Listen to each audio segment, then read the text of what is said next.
Oduu gaddisiisaa haati manaa Andu'aalem Gosaa moodel Qananii Addunyaa halkan edaa du'aan addunyaa kanarraa boqotteetti.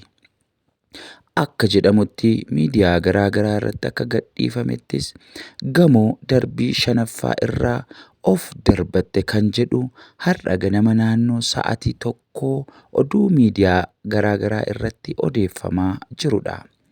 Egaa moodel Qananii Addunyaa yookaan haati manaa artist Andu'aalem Gosaa dhuguma bifa kanaan duutee wanti jedhu wanta baay'ee nama shakkisiisudha. Sababiin isaa mucaan kun mucaa hubattuu fi mucaa yaada qajeelaa qabdu yoo taate jirtu illee namoonni immoo ofii isheen of darbatte kan jedhan oduu garaa garaa facaasaa jiraachuun isaanii miidiyaa garaa garaa irratti ni mul'isa. Oduun kun garuu qabatamaatti oduu dhugaa yookaan oduu sirrii hin fakkaatu.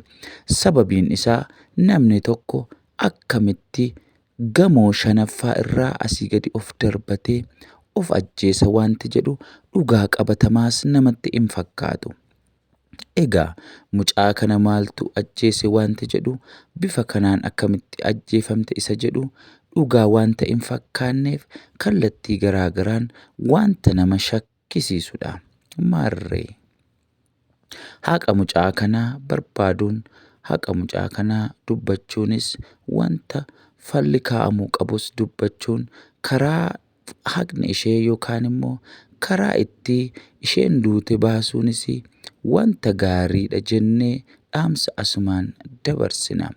Egaan moodel Qananii Addunyaa nama gaarii fi nama qajeeltuu yeroo har'aa boqotte kana dhugaashee haqashee haa barbaannuufiin dhaamsa keenya. Egaa wanta jennu hin qabnu lubbuun ishee jannataan haa qananiitu jenna.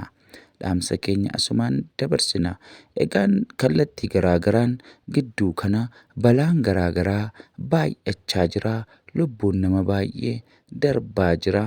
Kanaaf iyyuu miidiyaa keenya dhaamsa kan inni dabarsu yoo jiraate namni kamiyyuu Waaqayyoon kadhachuudhaan gara Waaqayyootti fuuladeeffachuudhaan jireenya isaa Waaqayyoo wajjin akka godhatu dhaamna.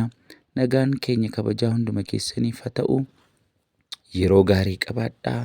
Eebbifamaa.